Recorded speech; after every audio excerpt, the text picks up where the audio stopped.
울릉공항이 드디어 확장되며 대한민국 항공 역사에 새로운 장을 열고 있다. KF-21 전투기의 이륙 가능성까지 거론되며 관심이 집중되고 있다. 현재 울릉공항의 건설 진행 상황이 공개되면서 많은 사람들에게 충격을 주고 있다. 특히 일본에서는 이에 대한 반응이 심상치 않다. 완공이 임박한 울릉공항이 일본에서 논란이 되고 있는 이유는 무엇일까? 울릉공항은 대한민국 최초의 도서 지역 공항으로서 전략적 가치가 매우 크다. 특히 군사적 활용 가능성이 점쳐지면서 주변국들의 관심이 집중되고 있다. KF-21 전투기의 이착륙이 가능해진다면 대한민국의 국방력이 한층 더 강화될 것으로 예상된다. 그러나 일본에서는 울릉공항의 확장 소식에 강한 반발을 보이고 있다. 일본 언론에서는 한국에 또 속았다 라는 표현까지 사용하며 강한 불만을 표출하고 있다. 이는 울릉공항이 단순한 공항이 아니라 전략적 군사기지로 활용될 가능성이 크기 때문이다. 현재 울릉공항의 활주로는 기존 계획보다 더욱 확장되고 있으며 지하 활주로 건설이 병행되고 있다. 이는 대한민국 항공산업에 큰 도약을 의미하며 향후 군사적, 경제적 측면에서도 큰 영향을 미칠 것으로 보인다.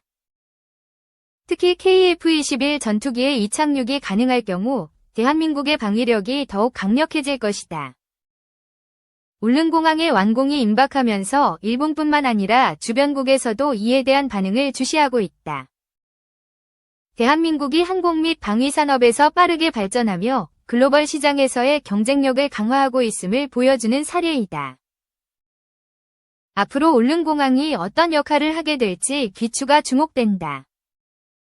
한국항공우주산업 KAI 이 방위사업청과 한국형 전투기 KF-21의 최초 양산 물량에 대한 성과 기반 군수지원 PBL 계약을 체결했다고 9일 밝혔다.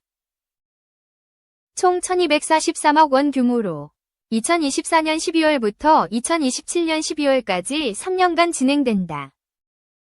PBL 퍼포먼스 베이스드 로지스틱스 계약이란 전력화된 무기체계 후속 군수 지원을 전문업체가 전담하고 항공기 가동률 등 성과지표에 따라 성과금 또는 페널티를 차등 적용하는 방식의 선진 후속 군수 지원 체계를 말한다.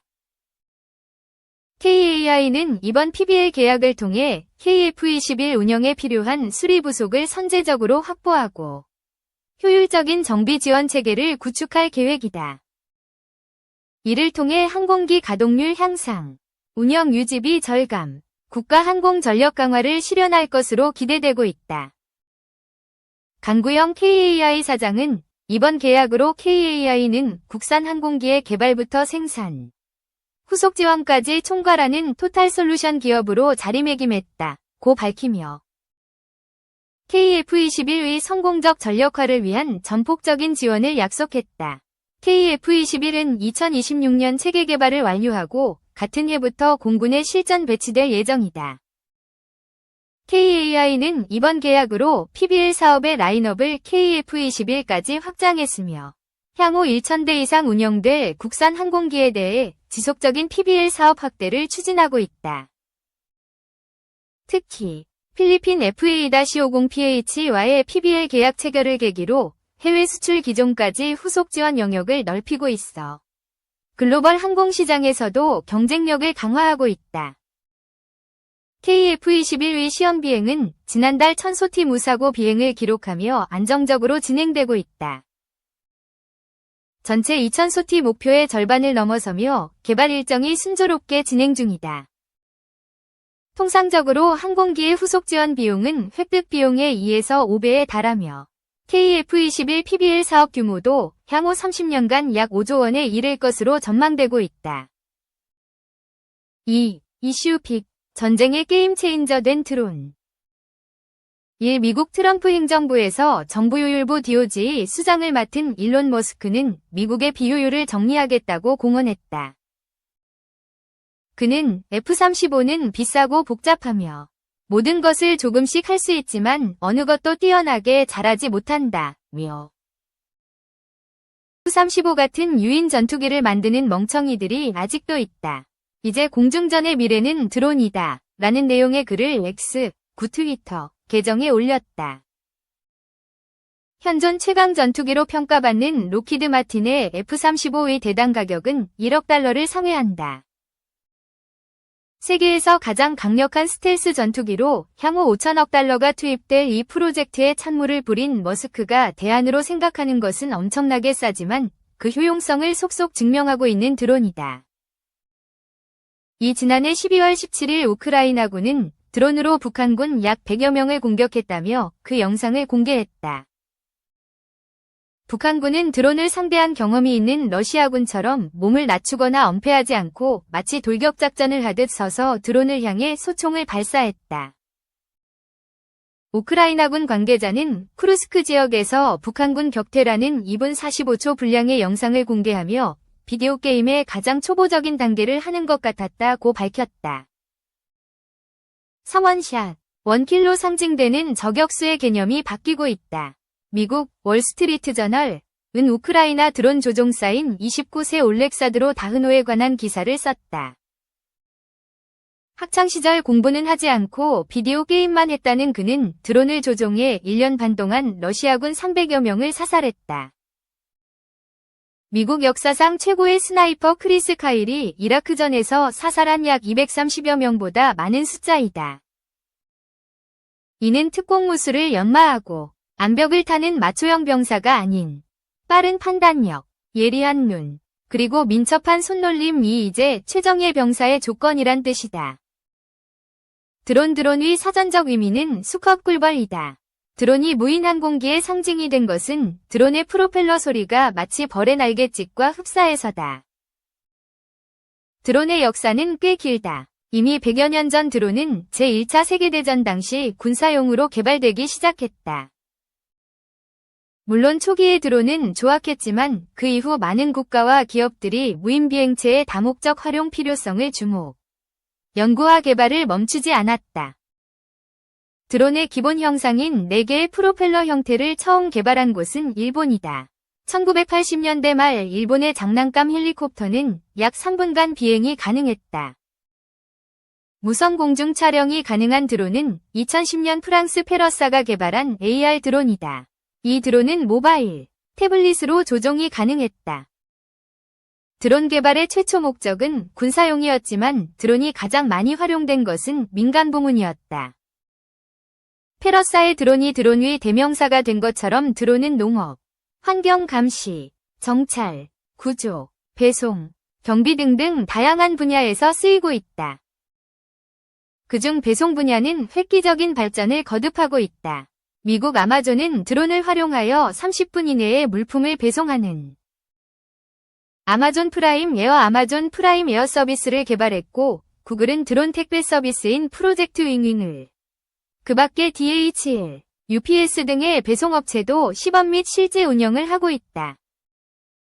드론은 적은 인원, 저비용으로 많은 곳, 넓은 지역, 인간이 들어서기 어려운 지형지물, 화재나 천연재해 발생 지역 등을 점검하고 확인할 수 있다. 이미 일본은 노령 인구 증가와 청년 인구의 농업 기피를 대처하기 위해 일본 전체 농경지의 약 40%를 드론으로 관리하고 있다.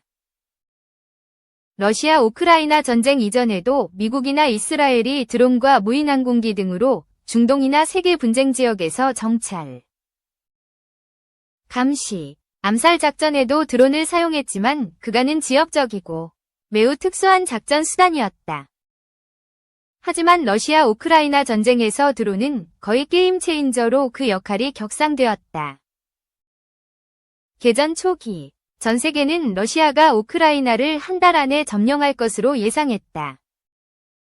하지만 막상 전투가 시작되자 러시아는 우크라이나의 반격에 고전을 면치 못했다.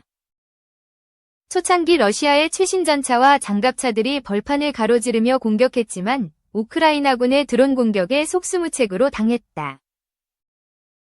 바로 이 드론이 정밀 타격이 가능한 터키제 바이락타르 TB2이다. 러시아가 자랑하는 T-72, T-80 전차는 미국이 우크라이나에 제공한 제블린 대전차 미사일과 드론의 공격에 노출되자마자 파괴되었다. 제블린 대전차 미사일의 가격은 세트당 3억 원.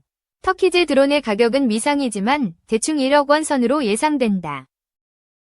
이 값싼 드론으로 100억 원이 넘는 고성능 전차들이 무력해진 것이다. 현재 우크라이나군은 FPV 드론을 사용하는데 이 드론의 생산 단가는 약 $400, 하나로 약 56만 원이다.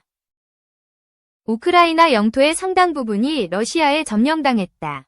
트럼프 대통령은 우크라이나에 더 이상 군사원조나 무기를 제공하지 않을 것으로 보인다. 그래서 우크라이나가 마지막 종료 휘슬이 울릴 때까지 효과적인 전투를 위해 준비하는 것은 바로 드론이다. 러시아도 드론을 쓰기 시작했다. 그래서일까? 미국은 우크라이나에 제공한 최강 전차인 M1A2 전차 운용을 중지시켰다. 지금까지 러시아는 약 3,000대, 우크라이나는 700대의 전차를 손실했다.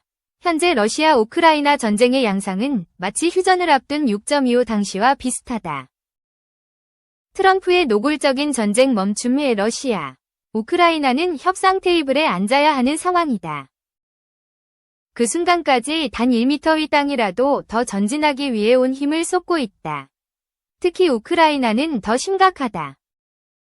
영토의 상당 부분이 러시아에 점령당한 데다 트럼프 대통령은 우크라이나에 더 이상 군사원조나 무기를 제공하지 않을 것이다. 그래서 현재 우크라이나가 종료 휘슬이 울릴 때까지 효과적인 전투를 위해 준비하는 것은 바로 드론이다.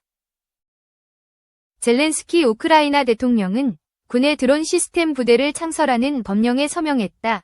고 밝히며 약 100만 대의 드론을 생산해 러시아에 대항하겠다고 선언했다.